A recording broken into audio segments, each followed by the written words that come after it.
기억상실증에 걸린 사람은 자기가 누구인지를 알지 못합니다. 그래서 마치 자기가 딴 사람인 것처럼 그렇게 살아가죠. 우리가 어떻게 살아가느냐 하는 것은 내가 누구인가 하는 것에 달려 있습니다. 그런데 내가 누구인가 하는 것을 잘 알지 못한다면 우리는 마치 다른 사람처럼 살아가게 되는 것이죠. 거지가요, 어떤 소년 거지가 있었는데 임금님이 궁궐을 나와서 이 백성들의 이 동정을 이렇게 살피다가 이 거지를 발견을 하고 아주 똘똘하게 생겨서 이렇게 궁궐로 불러가지고 양자를 삼았습니다. 그런데 이 거지 소녀는 자신은 여전히 거지라고 생각을 한다면 그가 궁궐에 있을지라도 거지처럼 살아갈 것입니다. 옛날에 입었던 옷을 입고 다리 밑에서 자고 동네 근처에 흐르는 흙탕물이 있는 시냇물에서 뒹굴고 마을에 있는 남의 참외밭에서 서리를 해서 먹을 것입니다. 그러나 전에는 자기가 거지였지만 왕자로 입양이 되었기 때문에 자신을 왕자라고 생각을 한다면 그는 왕자로서 살아가는 거죠. 궁궐에서 왕과 함께 식탁을 나누고 궁궐의 이 왕자의 침실에서 잠을 자고 왕자의 옷을 입고 살아갈 것입니다. 오늘날 많은 그리스도인들과 교회는요, 기억상실증에 걸린 사람처럼 살아가고 있다는 것입니다.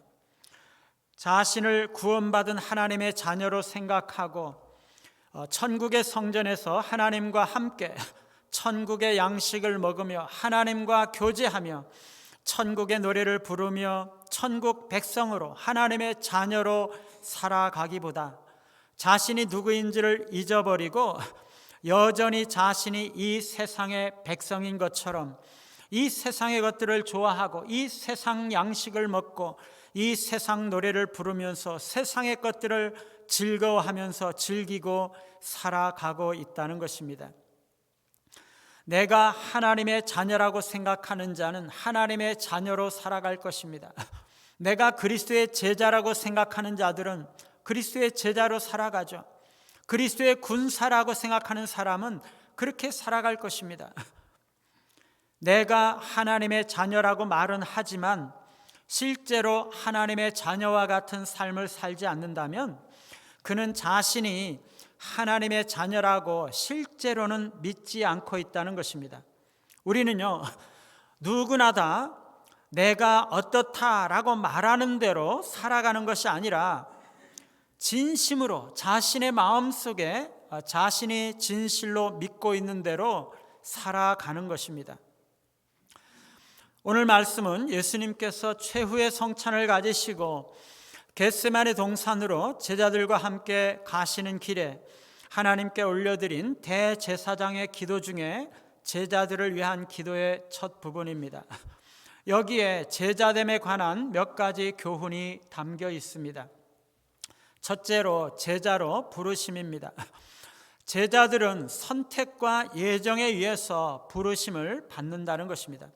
7절에 보면은요, 아버지께서 내게 주신 사람들이라고 예수님께서 말씀하시죠. 그 바로 밑에도 그들은 아버지의 것이었는데 내게 주셨으며 라고 말씀하십니다. 제자들은요, 원래 하나님의 것이었고 하나님의 소유였는데 아들에게 주어졌다는 것이에요. 원래 왜 제자들이 아버지의 것인가요? 하나님이 창조주이시기 때문이죠. 모든 인류는요, 하나님의 창조물이고 하나님의 소유입니다. 제자들도 마찬가지죠. 그런데 하나님은 그 제자들을 예수님께 주셨다는 것이에요. 하나님의 소유였던 자들이 아들에게로 주어진 거죠. 아버지께서 자신의 권위 아래 있었던 자들을 예수님께 맡기셨다는 것이에요. 이것은요, 선택과 예정에 의해서 제자들을 부르시는 것을 말합니다. 하나님께서는 선택과 예정에 의해서 제자들을 선택하시고 예수님에게 주신 거죠. 하나님은 창세전부터 제자들을 선택하셨어요. 그리고 그들의 구원을 예정하신 거죠. 그러고는 아들에게 그들을 맡기셔서 아들로 하여금 그들을 구원하게 하시는 것입니다. 그러므로 예수님의 그 구원 사역은 하나님 아버지의 뜻과 계획에 따라서 이루어지는 거죠. 아들은 그들에게 말씀을 가르치시고 십자가 죽음을 통해서 그들을 구원하시는 것입니다. 선택과 예정에 의해서 우리는 하나님의 것이죠. 우리는 하나님께 속하였고 아들에게 주어졌고 아들에 의해서 우리가 구원을 받은 것입니다. 여러분, 우리가 어떻게 해서 우리가 이 자리에 와 있을까요? 예수 믿고 하나님 앞에 하나님을 믿는 이 교회에 어떻게 우리가 와서 예배를 드리고 있습니까? 그냥 어쩌다가 내가 교회에 나와야 되겠다 결심을 하고 나온 것입니까?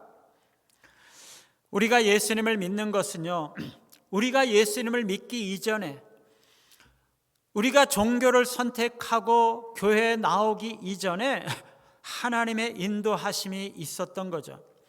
우리가 알지 못하는 사이에 우리는 하나님의 선택과 예정을 받았고, 우리가 알지 못하는 사이에 하나님은 우리를 예수님께로 인도해 주시고 많은 사람들을 만남으로써 예수님을 만나게 되고 또 예수님께 우리를 넘겨주심으로써 우리가 예수님을 믿고 구원받고 이렇게 예배의 자리에 나올 수가 있게 된 것입니다.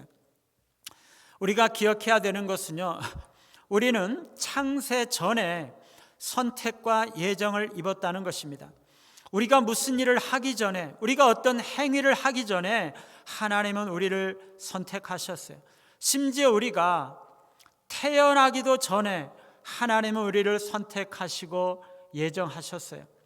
창세 전에 하나님은 우리를 선택하시고 예정하신 거죠. 우리가 뭔가 잘난 것이 있어서 선택받은 것이 아니죠. 우리가 훌륭한 사람이었기 때문에 선택받은 것이 아닙니다. 내가 어떤 선행을 베풀었기 때문에 선택받은 것이 아닙니다. 다만 우리를 사랑하시는 하나님의 사랑 때문에 하나님은 우리를 선택하신 거죠. 구원은 우리의 행위에 따른 것이 아니라 전적인 하나님의 은혜입니다. 무조건적인 은혜죠.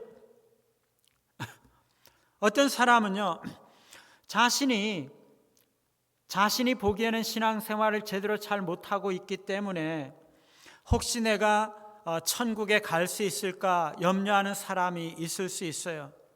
그런데 우리가 기억해야 되는 것은요, 우리가 신앙생활을 잘하기 때문에 하나님께서 우리를 구원하신 것이 아니고, 우리가 뭔가 남들에게 잘 보이기 때문에 하나님께서 우리를 구원하신 것이 아닙니다. 우리가 잘 살아서 선택하신 것이 아니라 우리가 어떤 행위를 하기 이전에, 우리가 잘 살든 못 살든 그 이전에 하나님께서 우리를 창세 전에 선택하신 것입니다. 제자들은요, 예수 그리스도의 계시로 인해서 아버지를 알게 됩니다. 내가 아버지의 이름을 나타내었나이다. 하나님의 이름을 나타낸다는 것은 하나님의 성품과 뜻을 계시하셨음을 말하는 거죠. 예수님은 그의 인격과 삶과 가르침을 통해서 하나님께서 어떠한 분이신지, 얼마나 사랑이 많으신 분이신지, 얼마나 자비가 많으시고 공의로우시고 또 거룩하신 분이신지 하나님의 성품을 제자들에게 나타내 보여주셨어요. 또한 예수님의 치유와 표적과 기적을 통해서 하나님의 능력과 권위를 보이셨습니다. 뿐만 아니라 예수님은요, 늘 하나님 아버지와의 친밀한 관계를 유지하심으로써 이 하나님께서 사랑과 친교를 원하시는 분이시고, 제자들도 예수님처럼 하나님과 올바른 관계를 계속적으로 맺으면서 살아야 한다는 것을 보여주셨어요. 그리스도의 계시가 아니면 우리는 하나님을 알지 못합니다. 예수님은 우리에게 하나님을 계시해 주시고 하나님의 이름을 나타내 주심으로 우리가 하나님을 믿게 해 주시는 것입니다. 우리가 예수 그리스도를 믿고 그를 알므로 우리는 하나님을 알게 되는 거죠. 제자들은 그리스도의 계시로 하나님을 알고 하나님을 믿고 하나님을 고백하게 되는 것입니다. 그리스도의 말씀을 받아들이고 말씀에 순종함으로써 우리는 그리스도의 제자가 되는 거죠. 그들은 아버지의 말씀을 지키었나이다. 예수님 말씀하십니다. 예수 그리스도의 계시를 받아들이고 하나님 아버지의 말씀에 순종함으로써 그리스도의 구원이 이루어지고 그리스도의 제자가 되는 거죠. 여기서 순종했다는 것은 하나님의 말씀을 수용하고 예수님의 가르침에 따라서 자신의 삶을 변화시키고 사명을 위해서 헌신했다는 것입니다. 순종은 믿음의 증거죠. 예수님을 믿는 그 믿음에 대한 증거로 하나님의 말씀에 순종하는 것입니다. 이것은 그들이 구원받은 자들임을 나타내는 거죠. 7절에 보니까 지금 그들은 아버지께서 내게 주신 것이 다 아버지께로부터 온 것인 줄을 알았나이다. 아버지께서 내게 주신 것, 이거는 예수님께서 전하신 모든 말씀과 사역을 말하는 것이죠. 예수님의 권세와 능력을 말하는 것입니다. 제자들은 이러한 모든 것들이 아버지께로부터 왔다는 것을 인정함으로써 예수님의 가르침과 사역이 하나님의 권위 아래 하나님의 뜻과 계획대로 이루어지고 있고, 그래서 예수님의 말씀과 행위와 예수님의 사역은 신뢰할 만하다는 것을 인정하고 있는 것입니다. 우리가 그리스도의 부름을 받아서 구원을 받을 때 우리가 그리스도의 제자로 부름을 받았다는 것을 아는 것은 너무나 중요합니다. 왜냐하면 우리 주님은 우리가 그리스도의 제자로 살기를 원하시기 때문이죠. 우리는 누구나 그리스도의 제자입니다. 모든 믿는 사람들은 그리스도의 제자로 우리가 그리스도와 닮은 자임을 보여주어야 하는 것이죠. 우리의 성품과 삶의 목적에서 우리는 그리스도를 따르는 자임을 보여주어야 하는 것입니다. 제자는 은퇴가 없습니다. 직업 전선에는 은퇴가 있어도 신앙에서는 여전히 제자입니다. 우리는 그리스도인으로 신자로 태어나는 순간 우리가 죽어서 그리스도 앞에 서는 날까지 언제나 우리는 제자인 것입니다. 우리의 삶을 통해서 그리스도의 성품과 사역을 나타내고 그리스도께 영광을 돌려드려야 하는 것이죠. 또 하나 기억해야 되는 것은요, 우리가 제자로 부름받은 것은 공동체로 부름받았다는 것입니다. 물고기는요, 태어날 때 물 속에서 태어나고 물 속에서 살다가 죽을 때까지 물 속에서 살다가 물 속에서 죽는 것이죠. 우리가 그렇습니다. 우리는 공동체 속에서 태어났고 공동체 속에서 살아갑니다. 우리는 각자가 예수 그리스도를 믿고 고백을 해야 구원을 받지만 구원받을 때 우리는 공동체 속으로 태어나는 것입니다. 우리는 죽을 때까지 공동체 속에 존재하는 것입니다. 하나님의 계획은요, 나 혼자 구원받고 나 혼자 은혜 받는 것이 아니에요. 그 모든 것이 공동체적으로 일어나는 것입니다. 우리는 함께 은혜 받고 함께 성장하고 함께 세워지는 것이에요. 그게 우리가 제자가 되었기 때문인 것이죠. 제자가 되는 것은 함께 공동체로 세워지는 것이에요. 예수님께서 제자들에게 너희는 서로 사랑하라. 내가 너희를 사랑한 것 같이 너희도 서로 사랑하라. 너희가 서로 사랑하면 이로써 모든 사람이 너희가 내 제자인 줄을 알리라 말씀하신 것처럼 우리는 함께 세워지고 서로 사랑함으로써 우리가 그리스도의 제자인 것을 세상 사람들에게 알게 하는 것입니다. 오늘 말씀 두 번째는 제자들의 믿음입니다. 8절에 보니까 나는 아버지께서 내게 주신 말씀들을 그들에게 주었사오며 그들은 이것을 받고 내가 아버지께로부터 나온 줄을 참으로 아오며 아버지께서 나를 보내신 줄도 믿었나이다 라고 말씀하고 있습니다. 예수님은 지금 제자들의 믿음을 인정하고 있죠. 제자들은 믿음이 있어야 하는 것입니다. 그리스도인들이 믿음이 있을 때 그리스도를 증거할 수가 있는 것이죠. 신자들이 신실한 믿음을 드러낼 때 그리스도께서 영광을 받으시는 거죠. 어떻게 하면 우리의 믿음이 성장할 수 있습니까? 말씀을 지킬 때 믿음이 성장합니다. 따라 하겠습니다. 말씀을 지킬 때 믿음이 성장한다. 나는 아버지께서 내게 주신 말씀들을 그들에게 주어 싸우며 그들은 이것을 받고, 예수님은 아버지께로부터 받은 말씀들을 제자들에게 전달했습니다. 이게 예수님의 지상 사역의 핵심적인 부분이죠. 하나님의 뜻과 계시를 인간들에게 알리는 역할을 하는 것입니다. 제자들은요, 그 말씀을 받아들였어요. 이것은 단순히 말씀을 듣는 것을 넘어서 마음으로 믿고 삶으로 실천하는 것을 말하죠. 이렇게 말씀을 순종하고 실천할 때 신앙이 성장하는 것입니다. 여러분, 교회에 오래 나왔다고 신앙이 성장하는 것이 아닙니다. 하나님의 말씀을 얼마나 순종했는가 하는 것이 우리의 신앙 성장의 여부를 결정합니다.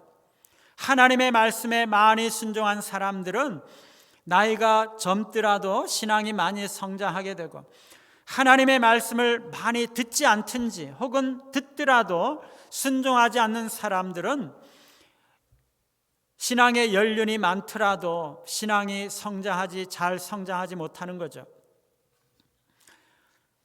우리가 신앙 성장하기 위해서는요, 말씀에 순종해야 되는 것이죠. 우리가 모든 말씀을 항상 순종할 수 있는 것은 아닙니다. 물론 우리가 그렇게 하도록 노력해야 하지만요, 그러나 우리가 한 가지만이라도 순종할 때 우리는 믿음이 성장하게 되는 것입니다.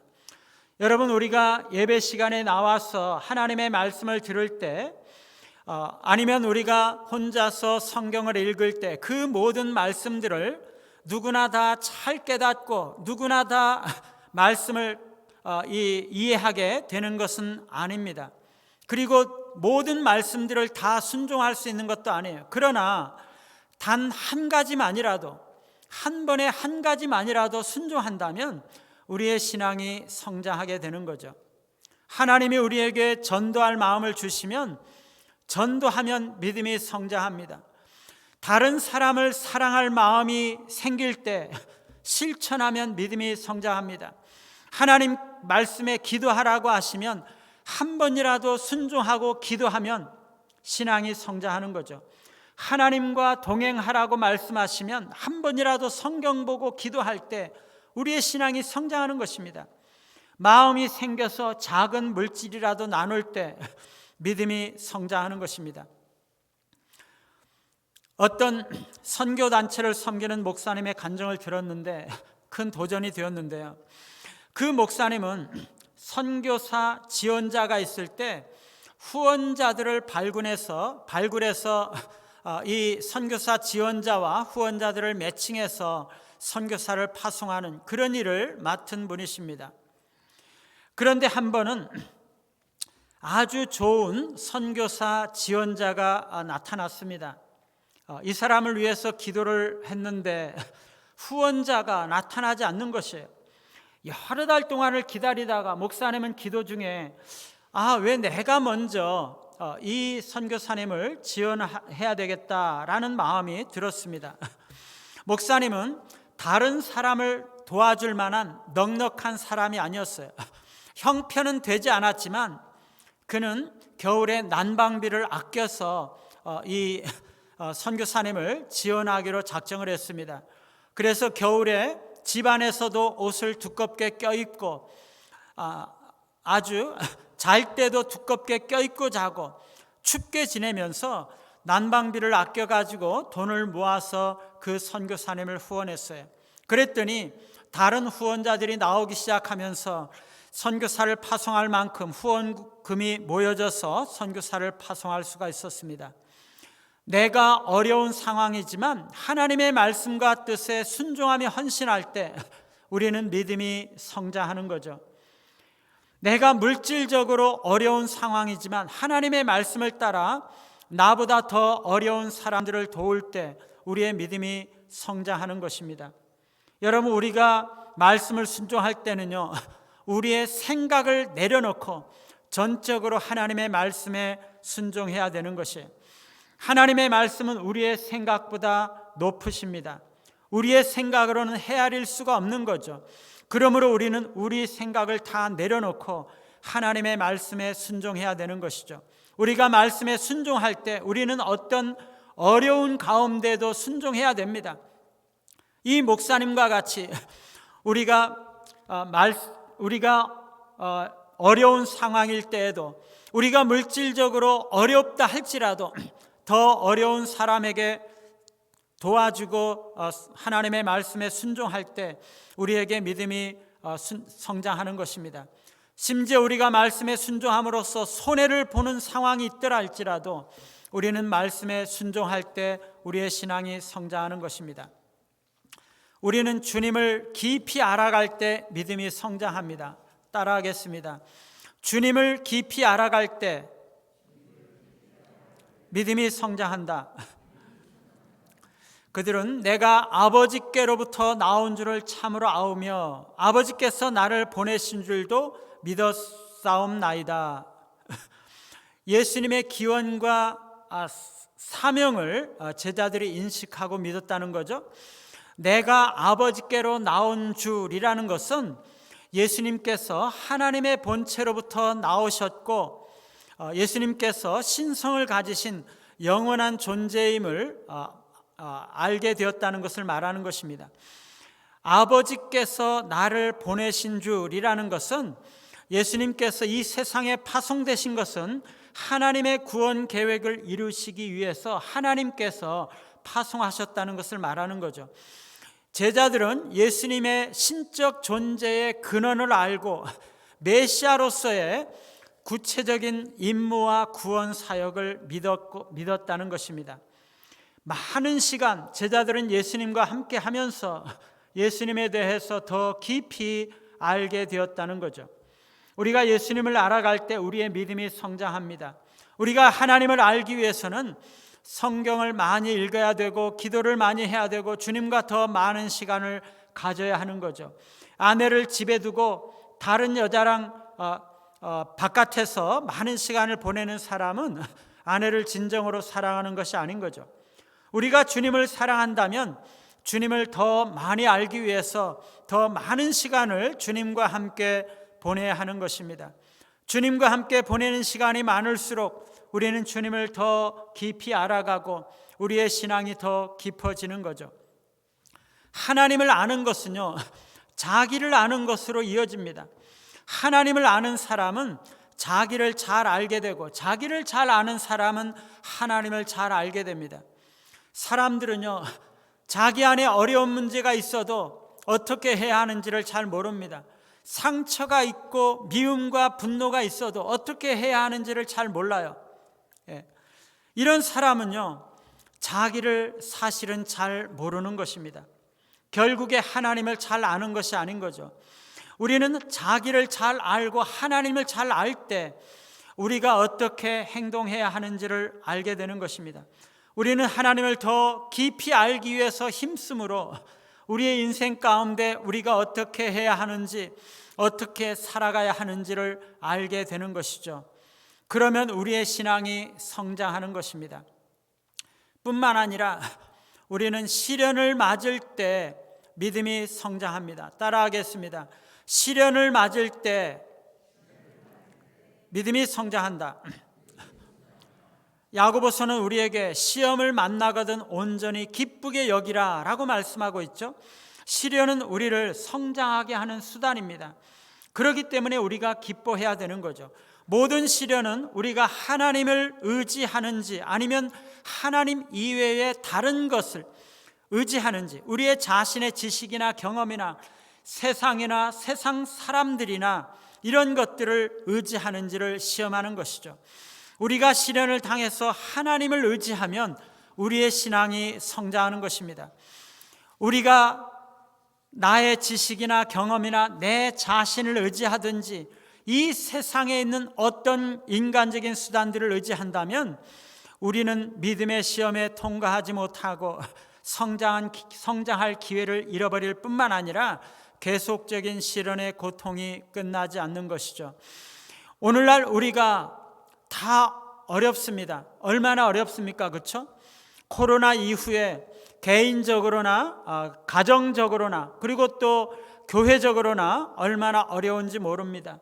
경기도 안 좋고 사업도 잘 안 되고 또 물가는 또 얼마나 이렇게 많이 올랐고 삶의 여건이 얼마나 팍팍하고 어려워졌는지 모릅니다. 그러나 이럴 때가 우리의 믿음을 시험받는 기간이죠. 이럴 때가 우리가 성장할 수 있는 기회입니다. 이럴 때 우리가 하나님을 의지하며 믿음을 선택하며 기도하며 주님을 말씀 보며 주님을 의지하며 살아갈 때 우리의 믿음이 성장할 수 있다는 것입니다. 우리는 하나님의 말씀에 순종할 때 신앙이 성장합니다. 그리스도를 깊이 알아갈 때 신앙이 성장합니다. 시련 중에 하나님을 의지할 때 우리의 신앙이 성장하는 것이죠. 오늘 말씀 세 번째는 제자들의 특권입니다. 제자들은 주님의 특별한 사랑을 받습니다. 따라서 합시다. 나는 주님의 특별한 사랑을 받는다. 오늘 예수님께서 제자들을 위해서 기도하고 계십니다. 9절에 내가 그들을 위하여 비옵나니 내가 비옵는 것은 세상을 위함이 아니요 내게 주신 자들을 위함이니이다. 예수님은요 세상 모든 사람들을 위해서 기도하고 있는 것이 아니라 제자들을 위해서 기도하고 있습니다. 여러분, 예수님이요 모든 사람들을 다 똑같이 사랑하실까요? 아니면 예수님께서 더 특별히 사랑하는 사람들이 있을까요? 예수님께서요 사람들을 차별하실까요? 아닐까요? 어떤 의미에서는 차별하시죠. 예수님은요 모든 사람들을 다 똑같이 사랑하시는 것이 아니라 특별히 사랑하는 사람들이 있다는 것이에요. 그렇기 때문에 차별금지법을 만들어서는 안 되는 것이에요. 그렇죠? 예수님께서도 차별을 하셨는데 상황에 따라서는 차등이 있어야 되는 것이 맞아요. 예수님은요 세상 모든 사람들을 다 사랑하십니다. 그것은 너무나 분명합니다. 그들이 다 구원받기를 바라세요. 그들이 구원받지 못할지라도 여전히 예수님은 그들을 사랑하세요. 그러나 예수님은요 그렇게 하시면서도 특별히 제자들을 더 사랑하신다는 것이에요. 오늘 예수님은요 세상 사람들을 위해서 기도하시는 것이 아니라 특별히 제자들을 위해서 기도하고 있거든요. 그들을 사랑하기 때문이죠. 여러분, 우리가 어떤 사람을 위해서 기도한다는 것은 그를 사랑한다는 아주 강력한 표시가 되는 것입니다. 기도는 사랑의 표현이죠. 저는 여러분들 모두를 사랑하기 때문에 여러분들 모두를 위해서 기도합니다. 기도는 사랑하는 사람들을 섬기는 너무나 중요한 방법이죠. 우리가 누군가를 사랑한다면 우리가 그들에게 해줄 수 있는 많은 것들 중에서 기도해 주는 것이 아주 중요한 방법인 것이죠. 기도는 사랑의 방법이자 축복의 방법입니다. 우리가 누군가를 축복하기를 바란다면 기도하는 것이 바로 그 방법인 것이죠. 제자들의 또 다른 특권은요 제자들은 될 놈들이라는 것입니다. 따라하겠습니다. 나는 될 놈이다. 우리 여자분들이 여성분들이 어떻게 말씀을 하셨는지 모르겠는데 알아서 하시기 바라고요. 9절 끝에 보면은요 그들은 아버지의 것이로소이다. 10절에 내 것은 다 아버지의 것이요 아버지의 것은 내 것이온데 라고 말씀하고 있습니다. 제자들은 여전히 하나님께 속합니다. 제자들은 그리스도에게 주어졌고 그리스도에게 속하지만 여전히 하나님께 속합니다. 왜요? 그 하나님과 그리스도는 삼위일체 하나님이시기 때문에 그래요. 그리고 제자들은 그리스도를 믿을 때 성령이 그 안에 주어집니다. 그래서 제자들을 위해서 기도하시죠. 신자들을 위해서. 제자들은요, 성부, 성자, 성령 삼위일체 하나님께서 사랑하시고 기도하시고 축복하시니 안 될래야 안 될 수가 없어요. 한 분만 사랑하셔도 잘 될 텐데 삼위 하나님 모두가 사랑하시고 축복하시고 기도해 주시고 축복해 주시니 안 될래야 안 될 수가 없는 것이죠. 엄청난 축복입니다. 제자들은요, 그리스도께 영광을 돌립니다. 내가 그들로 말미암아 영광을 받았나이다. 그리스도의 영광을 높이는 것이 우리 인생의 목적이요 목표입니다. 우리는요, 먹든지 마시든지 무엇을 하든지 그리스도의 영광을 위해서 해야 하는 것입니다. 그리스도인들은 그리스도를 닮고자 하는 자들이죠. 제자들은 그리스도를 따라 사는 자들입니다. 우리가 그리스도를 닮아갈 때 우리는 하나님께 영광을 돌릴 수 있습니다. 우리는 내가 누구인가 하는 것에 따라서 살아갑니다. 그러므로 우리는 내가 누구인지 아는 것이 매우 중요합니다. 우리는 그리스도의 제자로 부르심을 받았습니다. 선택과 예정에 의해서 부르심을 받았고 그리스도의 제자로 부르심을 받았습니다. 뿐만 아니라 우리는 공동체로 부르심을 받았으므로 서로 사랑함으로써 공동체를 세워나갑니다. 제자들은 믿음으로써 제자임을 보이고 그리스도를 증거하는데 말씀에 순종할 때 신앙이 성장하고 주님을 깊이 알아갈 때 신앙이 성장하고 시련을 맞아서 그리스도를 의지함을 배울 때 신앙이 성장하는 것입니다. 제자들은 주님의 특별한 사랑을 받습니다. 제자들은 삼위일체 하나님의 사랑과 후원을 받음으로 안 될 수가 없는 사람들입니다. 제자들은 그리스도를 닮아감으로써 그리스도께 영광을 돌리는 자들입니다. 우리가 그리스도의 제자인 것을 깨닫고 확신하고 제자로 살기로 헌신함으로써 구원의 확신을 가지고 끊임없이 영적으로 인격적으로 신앙적으로 성장하고 그리스도의 특별한 사랑을 누리며 그리스도께 영광 돌리며 사시는 우리 모두가 되시기를 간절히 바랍니다.